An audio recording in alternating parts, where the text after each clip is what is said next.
Hello अस्सलाम वालेकुम to my YouTube family. कैसे हैं आप सब लोग? उम्मीद है आप सब लोग खैरियत से होंगे, ठीक ठाक होंगे। और यहाँ मोहम्मद हमज़ा अपनी कज़न के साथ खेल रहे हैं। मैं अम्मी के घर रुकी हुई थी, नाइट स्टे किया था। तो बस हमज़ा के भी बड़े मज़े आ जाते हैं वहाँ पे। उनको बहुत सारे लोग नज़र आते हैं, उनको खूब मस्ती करने का दिल चाहता है अपने कज़न के साथ। और उनकी कज़न्स जो हैं वो उनको खूब खिलाती हैं, सिखाती हैं, पढ़ाती हैं, बस अपने सारे अरमान निकालती हैं। वैसे तो वो खुद भी अभी छोटी ही हैं, लेकिन क्योंकि छोटों के आगे जब कोई और छोटा आ जाता है तो वो ऑटोमेटिकली एक बड़ापन महसूस होने लगता है। तो बस वो बड़ी बन जाती हैं और उनको जो है वो खूब पैम्पर करती हैं। और जब मेरा जाने का टाइम होता है अपने घर, तब उनका दिल बहुत छोटा हो जाता है और वो बस उनका यही सवाल होता है कि आप नेक्स्ट टाइम कब आएंगी। खैर मेरे लिए भी उस टाइम उन लोगों को अल्लाह हाफ़िज़ करके घर से निकलना थोड़ा मुश्किल हो ही जाता है, लेकिन क्या करें, ये तो करना ही पड़ता है। वापसी पर जब हम आ रहे थे तो हम पेट्रोल पंप की एक शॉप पर रुके थे, वहाँ से कुछ चीज़ें लेनी थी।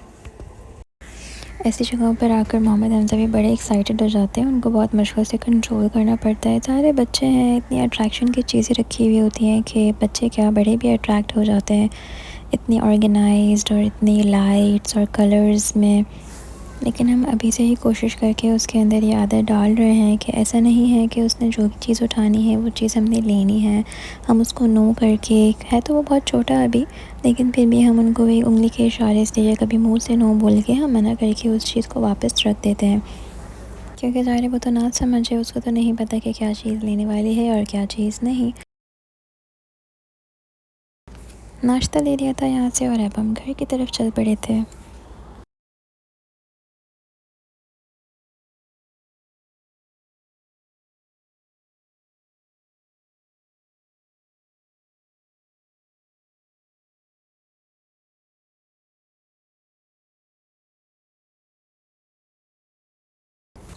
अब यहाँ ये व्लॉग कंटिन्यू कर रही हूँ नेक्स्ट डे संडे मॉर्निंग से। अब मैं आपके साथ शेयर कर रही हूँ कि जैसे ही नया वीक स्टार्ट होता है तो उससे पहले मैं क्या क्या करती हूँ कि जिससे मेरा पूरा वीक बहुत ही ऑर्गेनाइज्ड और प्रोडक्टिव गुजरता है। चीज़ें मैनेज करने में भी बहुत आसानी हो जाती है। वीक में एक बार मैं बेडशीट चेंज करती हूँ। हर चीज़ ना मैंने बहुत सिंपल रखी हुई है। जितना आप डिफ़िकल्ट करेंगे ना उतनी चीज़ें मतलब बहुत ज़्यादा कॉम्प्लिकेटेड हो जाएंगी। आप बहुत ज़्यादा एग्जॉस्ट हो जाएंगे, फिर आपको करने का भी दिल नहीं चाहेगा। संडेज़ को एज सच कोई रूटीन नहीं होती, बस थोड़ा रेस्ट भी होता है, काम भी होता है, तो हर चीज़ साथ साथ हो रही होती है। लेकिन इसके अंदर मैं कुछ पूरे वीक के लिए कुछ ऐसे काम कर लेती हूँ जो मुझे पूरे वीक में बहुत हेल्पफुल रहते हैं। जैसे बेडिंग चेंज कर लेती हूँ, लॉन्ड्री मैंडेटरी होती है। मैंने मैट्रेस के ऊपर वाटरप्रूफ मैट्रेस कवर बिछाया हुआ है, क्योंकि बच्चों के साथ ना बहुत एहतियात करनी पड़ती है, स्पिलिंग ना हो जाए, कुछ गिर ना जाए और इस तरह मैट्रेस ख़राब हो जाते हैं। तो मोहम्मद हमज़ा के होने से पहले ही मैंने ना वाटरप्रूफ मैट्रेस कवर मंगवा कर और उसके ऊपर बिछा लिया था।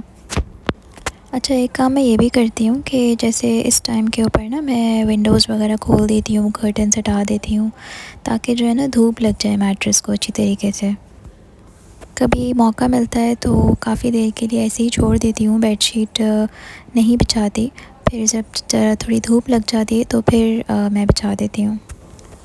बेडशीट्स के 4 कॉर्नर्स के ऊपर ना मैंने ये नॉट बांधी हुई होती है, तो उससे बहुत नीट बेड बन जाता है और पूरा दिन आराम से निकल जाता है।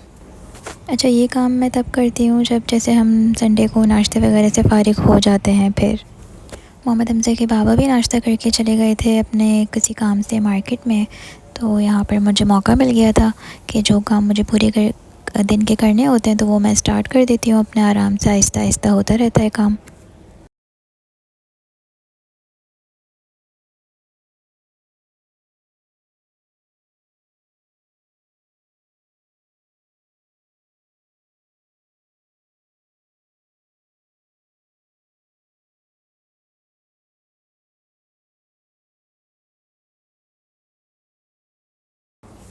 बीच बीच में जैसे मुझे मौका मिलता रहता है तो ये है कि मैं मोहम्मद हमज़ा को भी देख लेती हूँ, उनको थोड़ी देर अपनी गोद में बिठा लेती हूँ, उनके साथ मिलकर उनकी पोएम सीखती हूँ, थोड़ा सा उनके साथ प्लेफुल टाइम जो है ना उनको देती हूँ ताकि वो भी थोड़ा सा एंजॉय कर लें। और एक वजह ये भी होती है कि जब मुझे पता होता है कि मेरा नेक्स्ट काम मैं जाने वाली हूँ थोड़ा इनसे दूर, मैं टाइम नहीं दे पाऊँगी इनको, तो वो काम करने से पहले भी मैं थोड़ा सा इनका जो है ना मूड बहुत अच्छा कर देती हूँ, ताकि ये मुझे तंग ना करें उस वक्त काम करते वक्त। जैसे जैसे माशाल्लाह से मोहम्मद हमज़ा बड़े हो रहे हैं ना, तो ये बहुत शरारती भी हो रहे हैं साथ साथ, तो मैं एक मिनट के लिए भी इनके ऊपर से नज़र नहीं हटा सकती। मैं रूम में भी अगर कुछ कर रही होती हूँ ना, तो ये फ़ौरन से जो है ना रूम से बाहर भाग जाता है। तो मुझे इसको जब लेकर बैठना होता है ना, तो मुझे रूम का डोर बंद करके बैठना पड़ता है, वरना ये एक मिनट के लिए रूम में ना रहे। इतनी क्यूट हरकतें करने लग गया है ना कि जब मैं वीडियो एडिट करते वक्त देखती हूँ तो मुझे खुद हंसी आ जाती है कि ये करता क्या है।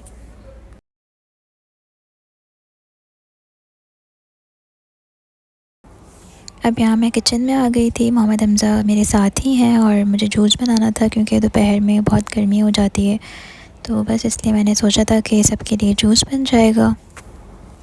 संडे के दिन के लिए अगर मुझे कोई फैंसी आइटम बनाना होता है ना, तो थोड़ी सी मैं उसके लिए मील प्रेप पहले से करके रखी हुई होती है, ताकि मुझे इतना ज़्यादा टाइम ना लगे। जैसे मैंने पहले से ही जो है ना वो मैरिनेशन करके रखी हुई थी स्टेक्स के लिए भी और बीफ चिली ड्राई के लिए भी, तो इसलिए आज मैंने सोचा था कि मैं बीफ चिली ड्राई बना लूँ। तो अभी जब मैं बनाने के लिए आई थी तो मोहम्मद हमज़ा को सुला कर आई थी। अच्छा, ये रेसिपी जो है ना मैं फूड फ्यूजन की फ़ॉलो करूँगी एग्जैक्ट, तो उससे मुझे काफ़ी अच्छा रहता है, काफ़ी अच्छी चीज़ें बन जाती हैं।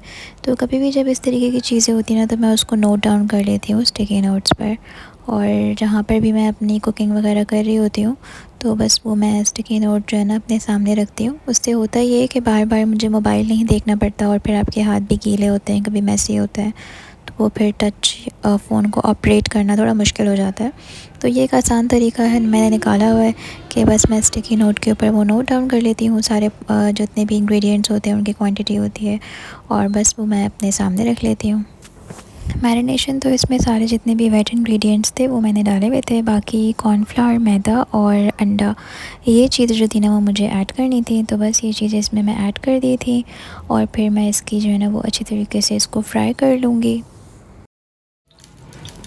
जब आप फ्राई कर रहे होंगे ना, तो मेक श्योर कीजिएगा कि मतलब ऑयल बहुत ज़्यादा गर्म ना हो और आपकी जो फ्लेम है वो भी बहुत ज़्यादा ना हो, वरना क्योंकि ये बीफ है तो ये अंदर से जो है ना वो अनकुक्ड रहेगा। यहाँ ये मैंने फ़र्स्ट बैच डाला है फ्राई करने के लिए, और बस मैं इसको तकरीबन 5 to 7 मिनट्स जो है ना वो मैं ईच साइड फ्राई करूँगी।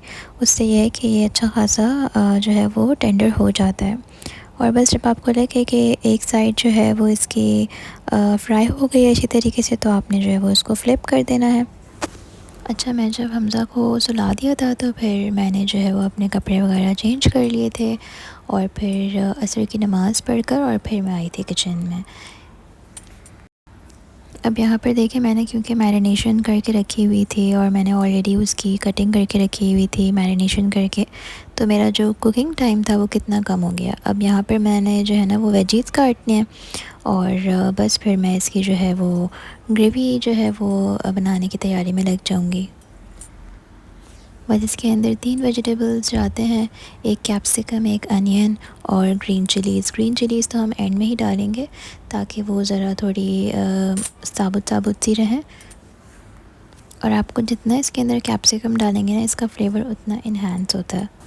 तो इसको और प्रेजेंटेबल बनाने के लिए ना, अगर आपके पास येलो कैप्सिकम है, रेड कैप्सिकम है, तो आप वो भी इसके अंदर ऐड कर सकते हैं। अब यहाँ पर मेरा फ़र्स्ट बैच फ्राई हो गया था, अब मैं इसी तरीके से अपना सेकंड बैच जो है ना वो फ्राइंग के लिए डाल दूँगी। बस सिर्फ फ्राइंग का ही टाइम जो है वो ओवरऑल ज़्यादा है, अदरवाइज़ तो बाकी सारे काम इतने टाइम कंज्यूमिंग नहीं है। तो जिस दौरान फ्राइंग हो रही होती है तो फिर ये है कि मैं उस दौरान कोई और अपना काम पकड़ लेती हूँ। अब जितनी देर फ्राइंग हो रही होगी उतनी देर मेरे सारे वेजिटेबल्स कट जाएंगे। इसको बहुत ज़्यादा जो है ना वो ओवर कुक भी नहीं करेंगे हम। अगर आपने बहुत ज़्यादा ओवर कुक कर लिया तो तब भी जो आपका बीफ है ना वो बहुत रबरी हो जाएगा। और फ्राइंग वाला काम तो जिस दिन भी होता है ना, उस दिन जो पीछे वाली वॉल होती है स्टोव के, और जो पूरा जो स्टोव होता है उसके ऊपर अच्छी खासी गंदगी होती है। तो बस ये होता है कि ये वाला काम करने के बाद अगर फ़ौरन ही हाथ मार दें हम वॉल के ऊपर और फ़ौरन से ना स्टोव साफ़ कर दें तो सही रहता है। कहने को 2-4 मिनट ही लगते हैं, लेकिन इस तरीके से ये है कि आपका किचन इतना मैसी लुक नहीं देता। एक चीज़ मैं भूल गई थी बताना, वेजिटेबल्स के अंदर स्प्रिंग अनियन भी जाएंगे इसमें।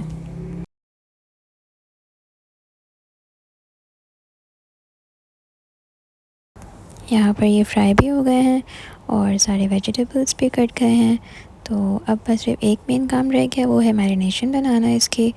तो बस यहाँ पर जो है ना, मैंने क्या क्या चीज़ें ऐड की हैं वो मैं आपको बता देती हूँ। इसके अंदर मैंने जो है वो कनौर का चिली गार्लिक सॉस ऐड किया है और सोया सॉस जाएगा इसके अंदर। सराचा सॉस ना हो तो आप इसके अंदर चिली सॉस या हॉट सॉस भी यूज़ कर सकते हैं। Vinegar, sugar, black pepper, salt and cornflour, और फिर इसको अच्छे से मिक्स कर देंगे। एक तरफ जो है ना, हमने ऑयल डाल देंगे और फिर इसके अंदर हम जिंजर गार्लिक पेस्ट डालेंगे ताकि इसको अच्छी तरीके से हम सौते कर लें ऑयल में। फिर ये जितनी भी हमारी वेजीज़ थी हम वो इसके अंदर शामिल कर देंगे। वेजीज़ को भी हम थोड़ा सा स्टर फ्राई करेंगे, बहुत ज़्यादा नहीं पकाएंगे वरना वो बहुत सॉगी हो जाएंगी और इनकी क्रंचीनेस बिल्कुल चली जाएगी, मज़ा नहीं आएगा। फिर इसके अंदर हमने जो बीफ जो फ्राई किया हुआ था वो भी इसके अंदर ऐड कर देंगे और फिर जो हमने ये सारी जो इसकी ग्रेवी तैयार करी थी सारी सॉसेस डाल के, तो वो सारी चीज़ें भी इसके अंदर ऐड कर देंगे। अभी फ़िलहाल जो जितने भी स्पाइसेस थे ना, मैंने वो थोड़े कम ही रखे थे। फिर मैं क्या करती हूँ कि थोड़ा टेस्ट कर लेती हूँ और अपने हिसाब से फिर इसको और ज़्यादा बढ़ा लेती हूँ, क्योंकि अगर इनिशियली स्टेज के ऊपर ही मैं ज़्यादा डाल दूँगी तो कम तो नहीं कर सकती मैं, तो इसलिए मैं थोड़ा हाथ रोक कर ही डालती हूँ और फिर बाद में जो है ना, जितना मुझे कम लगता है मैं उसके हिसाब से बढ़ा लेती हूँ।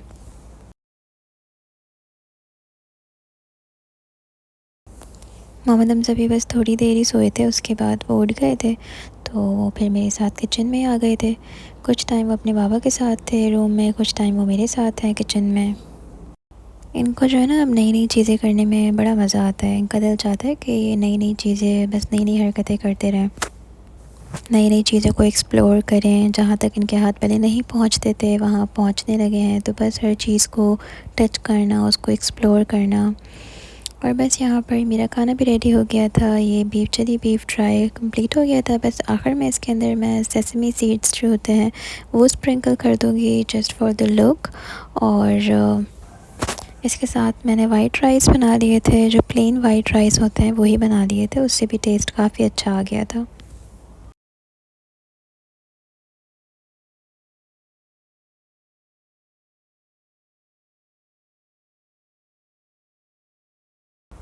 बस फिर हम लोग खाना वगैरह से भी फ्री हो गए थे, किचन भी मैंने क्लीन कर लिया था और बस सोने से पहले एक आखिरी काम रह गया था, वो था ग्रीन टी। अमूमन हर ऑल्टरनेट डे के ऊपर या एक दो दिन छोड़कर हम लोग ग्रीन टी पी लेते हैं, और ख़ास तौर पे जब बीफ वाली कोई चीज़ खाते हैं तो फिर लाजमी ग्रीन टी बनती है। बस इस व्लॉग में इतना ही था। मिलते हैं आपसे एक नए व्लॉग में कुछ नई बातों के साथ। चलते हैं, अपना बहुत सारा ख्याल रखिएगा। अल्लाह हाफ़िज़।